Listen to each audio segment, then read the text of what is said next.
merci à vous et merci de me laisser la parole. Alors, je vais commencer par une petite citation.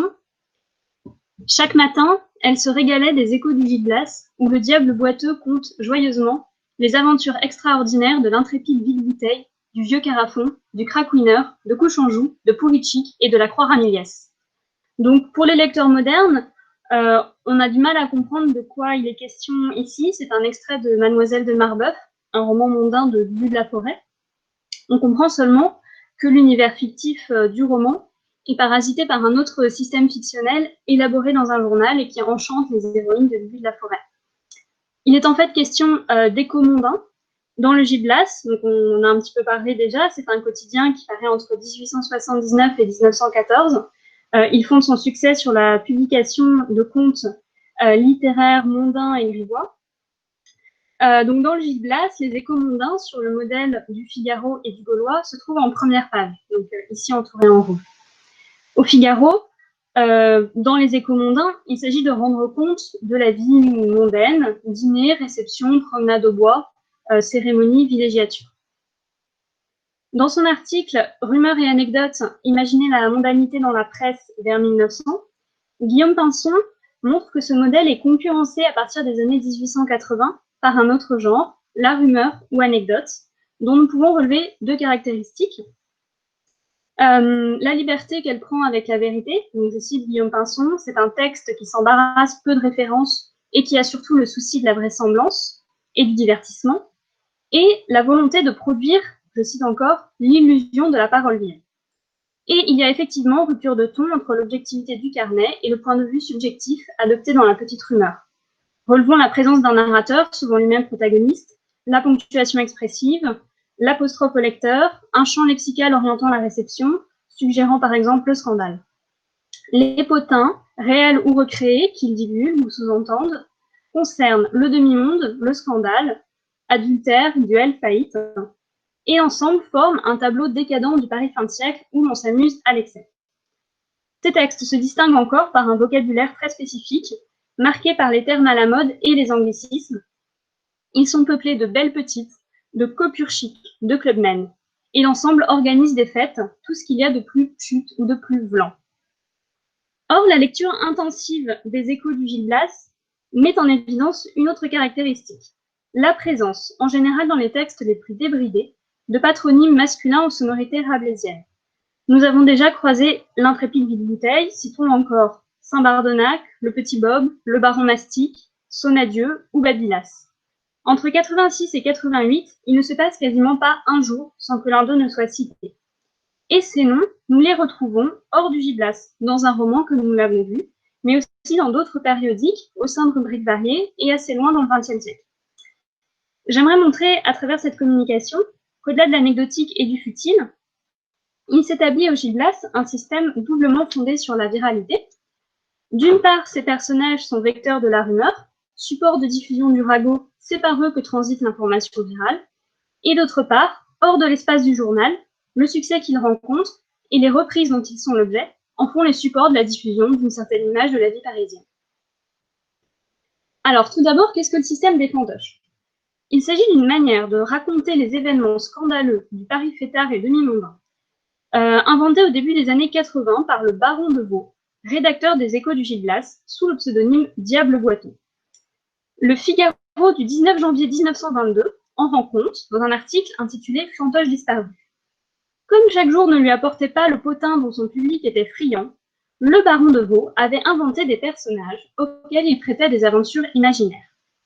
En réalité, les frasques des fantoches ne sont pas purement imaginaires, et ces personnages ont réellement existé.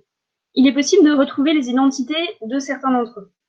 Le plus connu, à cet égard, c'est l'intrépide vide-bouteille, qui est en fait Charles d'Estoeck, qui a été secrétaire des Folies Bergères et découvreur de la Gounue. Le petit pompier, qui est cité à quelques reprises, pourrait être l'acteur Coquelin-Cadet. D'autres sont moins illustres. Par exemple, Sonadieu, ce serait un modeste boursier.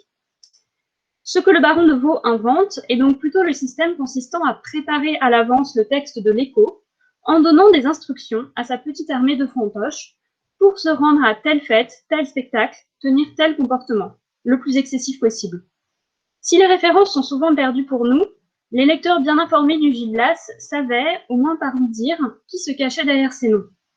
Et certains pouvaient même les avoir fréquentés sur le boulevard. Après cette mise en scène initiale, grandeur nature, le texte des échos est très codifié.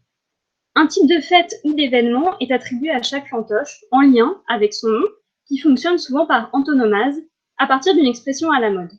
Crackwinner est associé au monde du jeu.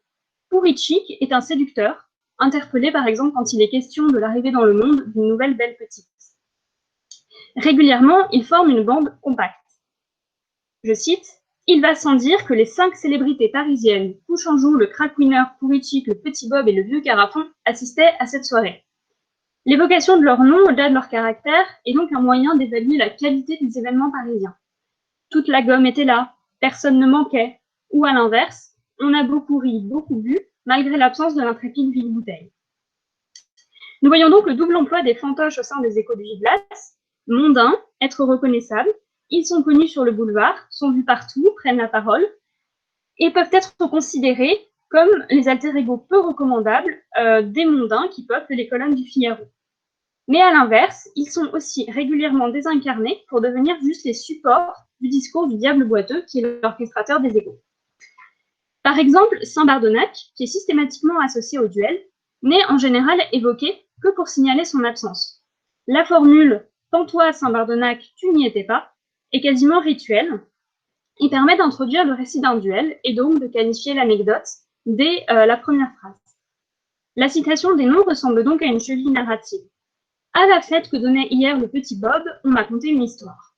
Le narrateur parvient habilement à amener le lecteur du plan du récit mondain de soirée, de type carnet, une fête a priori avérée, au second type d'écho mondain distingué par Guillaume Pinson, la rumeur, et tout cela par l'intermédiaire du petit Bob, qui passe du statut d'hôte à celui de vecteur de la rumeur, sorte de petit doigt maudit qui dédouane le diable des conséquences du ragot qui va suivre.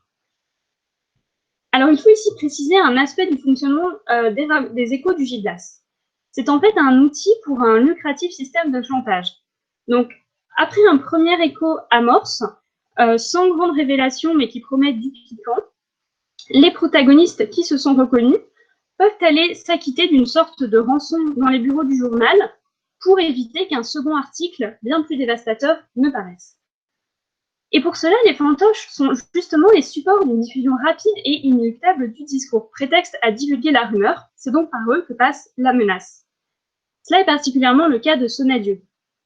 Si j'en crois Sonnadieu m'a conté une aventure assez curieuse. Sonnadieu l'indiscret nous en raconte une bien bonne. Comme leur ami le diable, les fantoches savent tout. Je me demande vraiment si je dois imiter le Crackwinner et crier le nom de cette gracieuse enfant à tous les échos. Leur statut d'informateur a peut-être une part de vérité, mais il semble que très rapidement la citation des noms devienne gratuite. Le système est donc surtout fondé sur justement le martèlement de leur nom, qui entretient la menace comme l'illusion de la fête perpétuelle. Ces figurants de la haute noce que tout le monde connaissait grâce aux citations perpétuelles évoque ainsi un article rétrospectif du Gil Blas en 97, un article qui emploie encore l'expression « obsessionnant surnom ». Les fantoches deviennent donc les figures étendards de l'esprit Gil Blas, entre gaieté débridée et cynisme fin de siècle. Et ils peuvent donc être associés à une forme de publicité. On les retrouve d'ailleurs dans une réclame de 1898 pour une salle de spectacle. Si le vieux Carafon et autres personnages légendaires revenaient parmi nous, c'est là qu'ils passeraient leur soirée, au palais de glace parbleu. Si cette réclame est bien publiée au Gil Blas, ça date très postérieure au moment où les fantoches peuplaient les colonnes du journal, plus le fait qu'il s'agit d'un lieu tout à fait externe montre bien que ces noms sont destinés à circuler, en synchronie comme en diachronie. Ils vont donc peu à peu envahir la presse et tout type de texte médiatique bien au-delà de leur support initial. Alors, dans quelle mesure et sur quel support le nom des fantoches circule-t-il après leur invention au Gil Blas ? Il ne s'agit pas d'une diffusion massive, leur présence reste du domaine de l'allusif, mais la manière dont ils sont cités sans explication laisse à penser qu'il s'agit de figures connues de tous. On peut donc distinguer 3 genres médiatiques dans lesquels les fantoches s'infiltrent, la nouvelle à la main, la chronique et le conte. Alors, dans la rubrique titrée Nouvelles et échos du Gil Blas, les nouvelles à la main suivent directement les échos mondains et les rumeurs. On trouve dans cette rubrique des aphorismes, des bons mots, des histoires drôles. Au Gil Blas, il est fréquent que l'univers proposé soit le même que celui des rumeurs. Viveurs et cocottes y échangent donc des bons mots, à sous-entendu grivois. Il n'est donc pas étonnant d'y retrouver les fantoches, dès que leur caractère est suffisamment connu des lecteurs. Voici par exemple, à gauche, une nouvelle à la main parue en 89 qui met en scène Pourrichik. On notera que la blague est très facilement transposable hors de l'univers des fantoches. Le nom de Pourrichik n'est donc qu'un moyen de rattacher l'histoire à l'univers du quotidien. C'est sans doute par les nouvelles à la main que ces personnages circulent le plus facilement vers d'autres journaux. Justement, parce que ce genre de la nouvelle à la main n'est jamais associé à un auteur particulier, et parce que les reprises et déformations des bons mots, par définition viraux, sont le principe même de cette rubrique. On retrouve donc Saint-Bardonac ici, dans une nouvelle à la main du Parisien, de La Lanterne ou encore du Pays. Dans les trois cas, on notera qu'il s'agit d'une affaire de duel. Les fantoches conservent donc le caractère que leur a attribué le diable boiteux, leurs attributs boulevardiers, et ils deviennent les alter-ego des personnages types des nouvelles à la main de toute la presse. La petite Lily pour les enfants terribles, Calino pour le petit bourgeois ou Guy Bollard pour l'imbécile. De la nouvelle à la main, nous pouvons glisser à la chronique légère, qui intègre le même type de bons mots. Félicien Champsaur écrit, en mars 88, une chronique pour le supplément littéraire du Figaro intitulée La rue. Pour évoquer à très rapide l'esprit des boulevards, il met en fait en scène un dialogue entre Pourrichik et le vieux Carafin. Nous voyons toujours ici de manière flagrante la double nature des fantoches, donc que l'on peut croiser sur le boulevard, mais qui sont aussi des constructions de papier. Par exemple, le second exemple sur cette page, en octobre 91, dans La Justice, c'est uniquement l'expression « Pends-toi, sonne à Dieu », cher au diable boiteux, qui est employée, au sein d'un article qui évoque les horizontales de grandes marques, comme s'il devait y avoir coïncidence entre le thème et le vocabulaire forgé dans les échos du Gil Blas. La mythologie du diable boiteux est faite d'éléments de langage récurrents. Elle est donc facile à parodier et la presse contemporaine ne s'en prive pas, dans une volonté satirique ou simplement humoristique.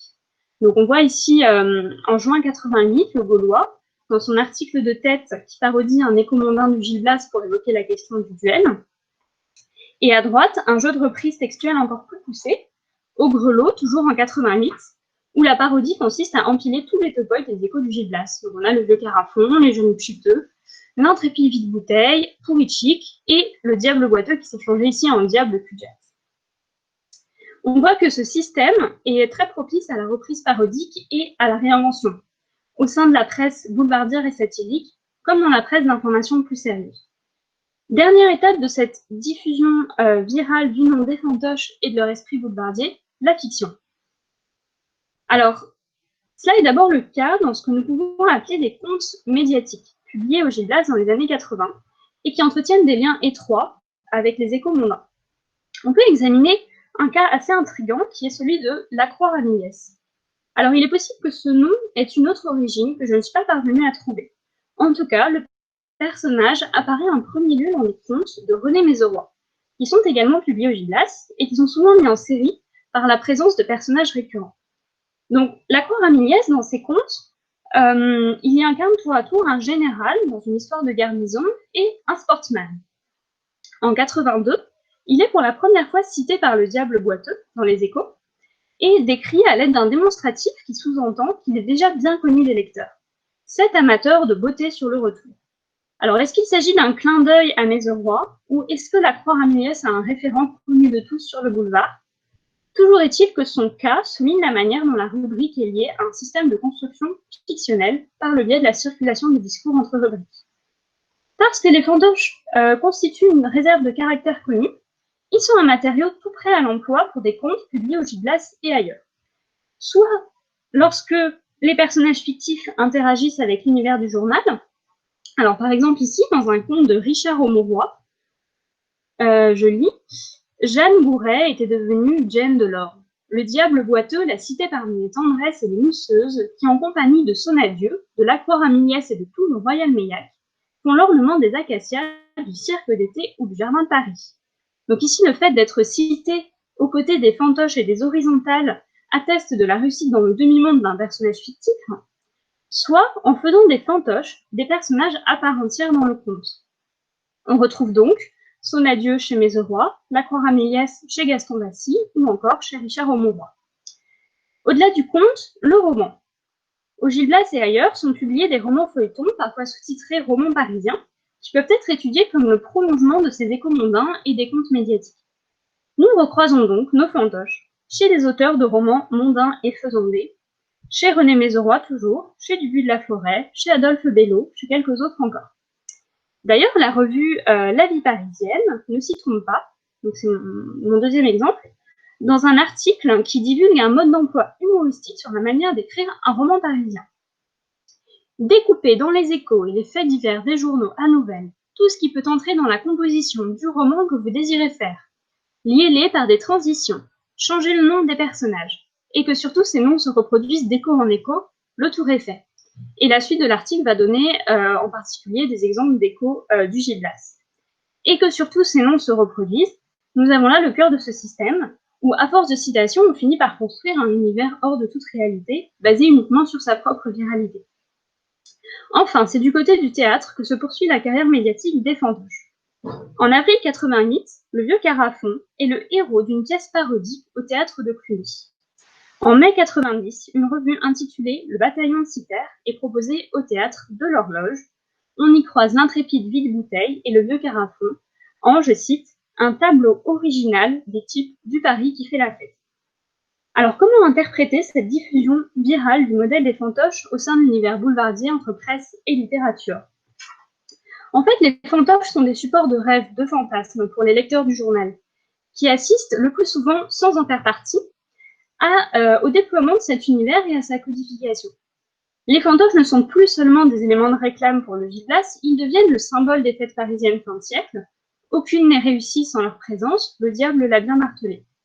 Désincarnés, ils acquièrent donc un statut légendaire au fur et à mesure de leur circulation au sein du discours médiatique. Une chronique parue au Courrier français en septembre 88, intitulée La légende de l'intrépide Vide-Bouteille, décrit bien ce processus de mythification. Donc le narrateur rapporte les propos de deux provinciales qu'il a croisées au café-concert. Si vous êtes de Paris, vous devez connaître l'intrépide Vide-Bouteille. Nous le connaissons, nous l'avons vu il y a 3 mois à Angers. Le narrateur n'a aucun mal à comprendre qu'il ne peut pas s'agir du vrai Vide-Bouteille. Et il s'étonne. Ce nom était venu jusqu'à elle. La voilà bien, la gloire, la voilà bien. Et de conclure, on peut tout faire croire au public, à condition de le lui dire souvent. L'omniprésence des fantoches dans le journal, la diffusion de leurs légendes sur tout type de support, a donc des effets sur l'imaginaire collectif. Et d'autres témoignages attestent encore de l'engouement des lecteurs de province pour ce système. En cela, les fantoches participent peut-être de l'élaboration du mythe moderne de Paris. On aura peut-être noté que la très grande majorité des articles cités datent de 88 à 90. Le diable boiteux cesse d'utiliser ces personnages au cours des années 90, et le moment des fantoches reste un moment fulgurant, la diffusion de leur nom est une mode vite abandonnée. À partir de la même période, quand ils sont évoqués, c'est beaucoup plus sur le mode d'une démythification.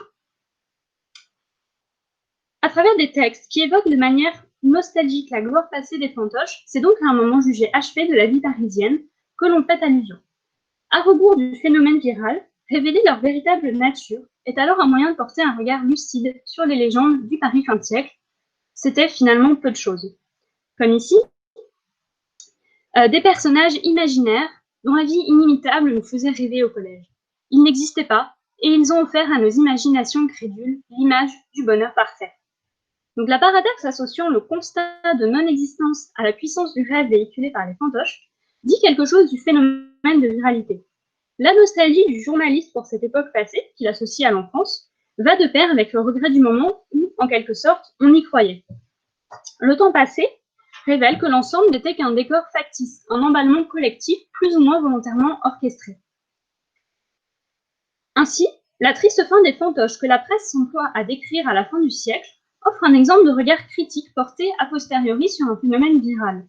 Il s'agit en effet de montrer qu'au cœur même de la fête parisienne, il y avait quelque chose de vicié. Mais c'est une contradiction qu'on retrouvait aussi dans les échos mondains qui étaient volontiers cyniques.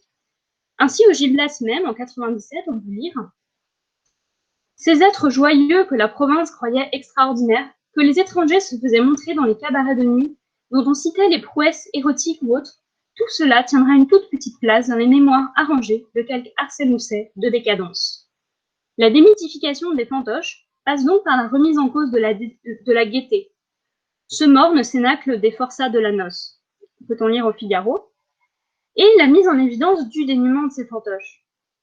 Charles d'Estoeck, vague placier en vin de Champagne, fut baptisé un jour par ironie l'intrépide vide-bouteille, parce qu'il ne buvait que de la camomille et du lait, et connut la gloire, ou mieux, la célébrité, ce qui devait le conduire au cabanon d'une maison de santé. La mort pathétique de Charles d'Estoeck en 97 est bien l'occasion de dénoncer ce système, comme le fait aussi Alexandre F., selon qui ce malheureux a été immolé aux nécessités des échos de Paris. Alors finalement, il me semble que l'exemple des fantoches invite à s'interroger sur ce que véhicule le discours ou la figure virale. Ce sont des figures que l'on peut croiser sur le boulevard, mais dont le succès se fonde sur la mise en récit par le biais de textes ritualisés qui martèlent leur nom et imposent leur présence dans l'espace médiatique et dans les imaginaires. Ils sont tour à tour les supports de la circulation du ragot mondain, de la diffusion d'images du Paris XX siècle et d'une nostalgie quant à cet esprit disparu. Les fantoches permettent donc d'associer la notion de viralité à d'autres sujets médiatiques importants, comme le va-et-vient entre fiction et réalité dans le journal, la place du journal dans l'imaginaire collectif, ou encore la publicité. De la réclame plus que de la gaieté, juge sévèrement le Gil Blas de 97 au sujet de son propre système, il n'en reste pas moins que cette gaieté orchestrée a sans doute pour une part contribué à l'élaboration d'une certaine image de la Belle Époque et des fêtes parisiennes. La brièveté du phénomène viral des fantoches et l'oubli dans lequel ils sont tombés peut donc être nuancée. Et une dernière anecdote montre que leur esprit habite les imaginaires encore longtemps.